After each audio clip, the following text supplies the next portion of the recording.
If you want to laugh and have some fun, this is the podcast. This is the one. Lights, camera, action on your marker, set, go. Welcome everyone to the Suezie Show. Welcome everyone to the Suezie Show. Welcome everyone to the Suezie Show. Yeah. Ooh, on this episode of the Suezie Show, I am going to talk about Mischief Night. Some people call it Devil's Night, but I grew up calling it Mischief Night. I'm going to talk about Mischief Night, and then I'm going to talk a little bit about Halloween and trick-or-treaters and parents and kids and older kids trick-or-treating and all that good stuff. So let's dive right in. Mischief Night. I grew up that the night before Halloween was when kids would go out and get a whole bunch of eggs and toilet paper, and they would throw eggs at cars and at each other, and toilet paper trees and buildings and all sorts of stuff. Like they did more than that. Ring doorbells and run away. They would put poop in a bag, light it on fire, and ring somebody's doorbell and run away. I've never done that, and I laugh because wow, that's pretty bad. And I could say I was a little bit fresh when I was a kid. Yeah. I did some things on Mischief Night. I'm not going to lie. I never toilet papered somebody's house or anything like that. I did throw eggs at cars. I did throw eggs at each other. You know, we had, what are those fireworks that are in a tube you can hold in your hand? Oh, God, what are they called? Oh, it's on the tip of my tongue. Roman candles. We used to hold Roman candles in our hands and shoot them at each other. We didn't shoot them at, the fireworks we didn't do at cars or at houses or I never did anything to a house. But some people do. Some people do. I've seen it. I've seen it firsthand. Before the internet, man, I would drive by somewhere and be like, oh my God, it's going to take a long time for all that toilet paper to go away. Because you ain't getting toilet paper out of a tree that has no leaves. Those branches act like they're a bunch of fingers holding on to the toilet paper. It's got to blow off, rip away, melt away from rain or whatever. That's a hot mess. If you toilet paper somebody's house, man, you could get in a lot of trouble for that now, I'm sure. Back in the day, you could get in trouble too, but not like you could now. You were able to offend somebody back in my day, and no cops were called. Nobody, actually, I'm just being real right now. If you were a teenager and you ever said, I'm offended, what the fuck? You would have been laughed at. I'm sorry, that's how it was. You're offended, little bitch. What would that mean, really? The worse we were to each other, the more we cared about each other. I don't know. It's a different day and age. We were hard on each other, our friends, and we loved each other like family. I don't know. It's just a different time than it is now. But anywho, I was thinking, shouldn't Mischief Night or Devil's Night, whatever you call it, I'm going to call it Mischief Night, but shouldn't that be the day after Halloween? Because think about it. Trick or treat, right? So if kids go to your house and trick or treat and you shut the light off when they're walking up, well, I guess what, Sally? You're about to get a little trick because we didn't get no treat. So shouldn't that be a repercussion? I'm saying Devil's Night should be like the repercussion of trick or treat. If somebody really does you wrong and you're like, all right, you did this you did this to yourself. You did this to yourself all day. Oh my God. I'm just saying, I'm a grown up now, but if I'm putting myself in a kid's state of mind, you can't rationalize. You got to think like a kid and be like, yeah, okay, trick or treat, bitch. I'm just saying. Okay, you want to give me a box of raisins? A box of raisins. Well, that might call for a trick. It just might. But see, because as an adult, I'm thinking, well, at least they went out and spent money. They're giving something. But that's thinking like an adult. You have to think like a kid. And not the bestest kid in the whole world.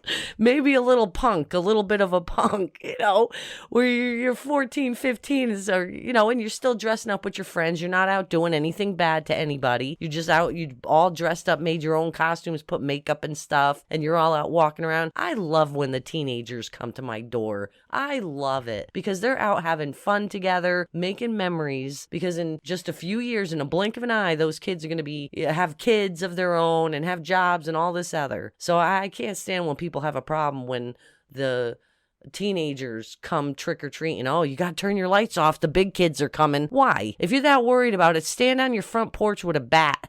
Dress up like a psycho killer and have a bat in your hand. Okay? If you're that worried about it. But don't turn your shit off because the 3-year-olds and let me go there. I'm sure I'm going to aggravate somebody who hears this part of this.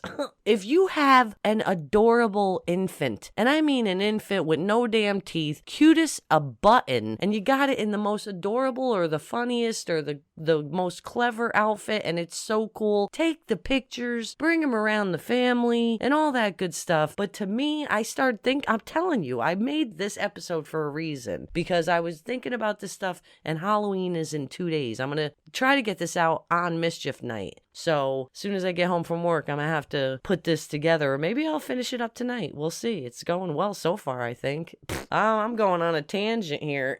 Let me finish my thought. That might not be very popular. Think about it. You spend all this money on candy so you can hand it out to the trick-or-treaters. You have a couple parents or one parent or friends bringing the most adorable, 3-month-old baby that's just like a pumpkin or something. Just the cutest thing ever. Who's eating that candy? Come on. You're using your kid to trick or treat. Leave your kid home, get dressed up, and trick or treat. Okay, because honestly, think about that kid ain't eating that bag of candy. He ain't even got no damn teeth in his mouth. And it's not very healthy to be feeding an infant a Twix bar every day. You know what I'm saying? But a 4, 5, 3, 4, 5, 6-year-old, yeah, they got teeth and you could put their candy to the side and, maybe for dessert here or there. But when they're like 5, 6 months old and they got a trick or treat bag, could you please just keep it real? I mean, it's not for that baby. It's not. People got less of a problem with somebody coming up with the cutest kid in the world in the cutest outfit with the parents that could be dressed up too. And that's cool. But parents, have your own bag. Mom, dad, if you go together or if one parent, whatever, have your own trick-or-treat bag and don't have one for the kid. Have it match your costume so that when I hand that piece of candy, I know that you're saying, this is for me. Look how cute my kid is. We're having a good time. Okay, here's 2 pieces. You know that? Here's 2. But don't you come up on my damn door with the cutest kid, with the cutest outfit on, talking about trick or treat, looking like you're trying to make it look like it's for that baby. It ain't for that baby. It's for you. Y'all are going to be chowing that shit down tonight.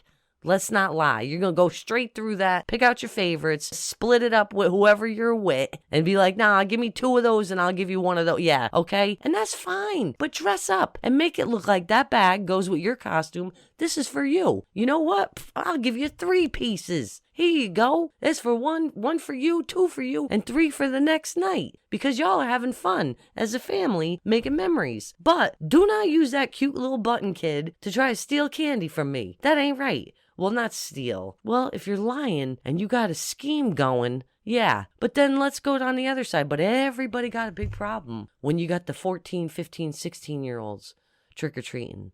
And there's like 4 or 5 of them. Ooh, why? Because they're bigger? They're bigger kids. And it's real dark out now. What are you? You got your light on. And again, dress up like Freddy Krueger.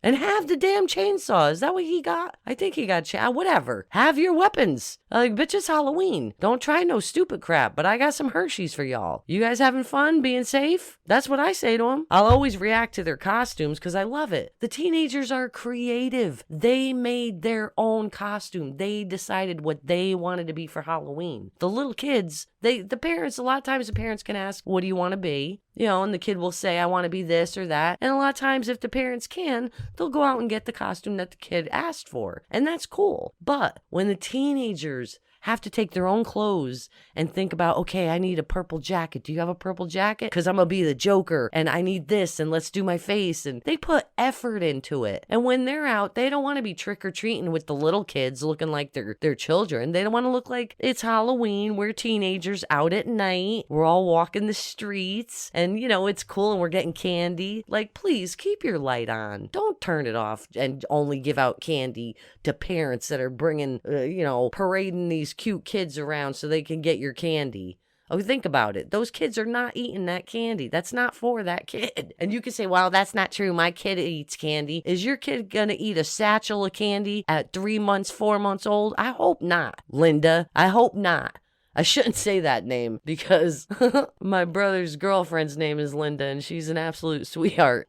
Let me tell, real side note on her. She bakes so good that at the holidays, my family went from, I kid you not, at Christmas time, on Christmas, actually, at my house, my family went from, I love you, this is so good, oh, everything's delicious, this is such a good time, this is what it's all about, to at each other's throats because people were leaving with Linda's cookies. We were ready to kill each other.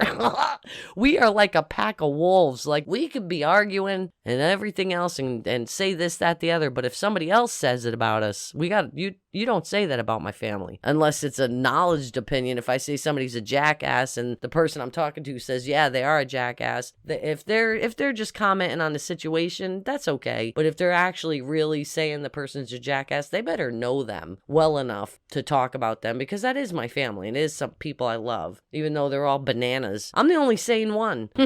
I want to know if anybody in my family hears this and I just said that, because I could get away with saying that shit now because I'm all by myself talking to my crew, yeah.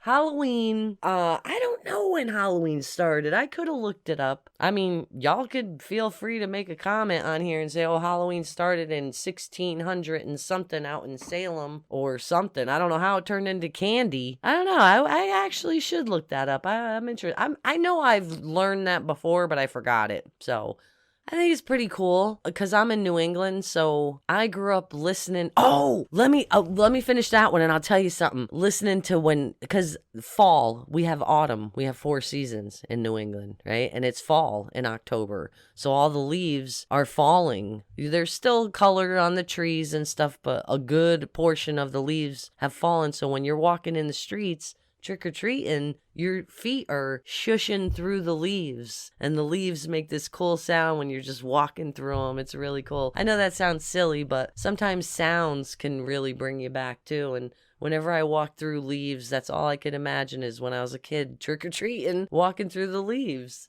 Yeah. Because I moved away from New England for a very long time, for over 20 years. I lived down in Florida. So I'm back in New England now, but for over 20 years, I lived down south. And it was the little things like that that I missed. It's crazy. But one time, as a little girl, I was trick-or-treating with both my brothers and my sister. And we had, what did we have? Oh, what are they? Oh, pillowcases. That's what we used to use. We used to use pillowcases for our Halloween bag because, I mean, why not? They work. And we were walking home. We were done pretty much. And some kid drove by me on a pedal bike and grabbed my candy out of my hand. My brother, one of my brothers, had the bag already in his hand and snatched the kid off his bike. Like, I wish I could show it to you. It looked like a movie thing where as soon as he took it, my brother already had it and just flung the kid off the bike and handed me my candy. And we just kept walking. And the kid, I guess he got back on his bike and went the other way. I don't know, but he just flung him and handed my bag back to me and we went home. We were like, yeah, it's getting late. We should go because now some of the bad teenagers were out that would do that stuff. I think you would find less of that stuff going on now than you would back in the day. Well, if you are celebrating Halloween, I hope you have a safe one. I hope you get lots of candy. I hope your kid gets lots of candy. Kids are awesome, and no matter what, I'm going to give candy out. But I did start thinking about that. I was like, wait a minute, that 3-month-old baby ain't eating that big old satchel of candy. These people should be dressing up. This candy's for them. I got no problem giving you candy, but at least dress up, because we all know where that candy's going. It's going in your belly, and that's fine. But put a damn costume on and make it look like it's for you. Don't play like, oh, it's for little Joey here. No, little Joey ain't got no teeth and he's still drinking formula. You're not giving him a Hershey bar and a Reese's cup. I hope you're not. And you ain't holding on to it until he's old enough to eat it. So I'm just saying, man, people always attack the teenagers and they don't think about, the parents that are trotting these cute kids around getting bags of candy. If they dress up and they're the ones saying trick or treat, holding the bag out all day, here you go. You guys look great. Have a great night. I'm all about that. I have friends that had little ones that I saw pictures on Facebook and all that they took their little ones trick or treating, but they were dressed up too. They made it like a whole thing. They put effort into it, and I love that. They went out as a family, and now they'll always have those pictures of all of them when the kids were little trick-or-treating. As long as you keep bringing them. Don't just do it when they're little and they look good for the pictures to post on social media so you can get a little attention. Bring them every year. Show up. You don't have to do this, that, the other. You know Halloween's coming. If you're going to do it when they're cute and tiny, you do it when they're 9 and 10 and 11. Until they're old enough you feel that they can go out with just their friends. I don't know what age I would personally say, maybe 13, 14, something like that is where I would say. That's me, though. That's it's not you. But if you're going to take them when they're little and take all these pictures, you got to make sure you take them every single year if you celebrate. And if you do, make sure you lock your cars and you put your alarms on, because Mischief Night is October 30th and it's upon us. So... keep your eyes peeled. I hope you were nice to people. Well, it doesn't even matter. Sometimes you're just targeted for no reason. But have a good Mischief Night. Have a great Halloween. Be safe. Have fun. And I'll see you next time on the Suezie Show. I'll see you next time on the Suezie Show. Wow. Yeah. Thanks for listening and hanging out. I'll see you next time, without a doubt. Now you know where I am and you know where to go. See you next time on the Suezie Show. See you next time on the Suezie Show.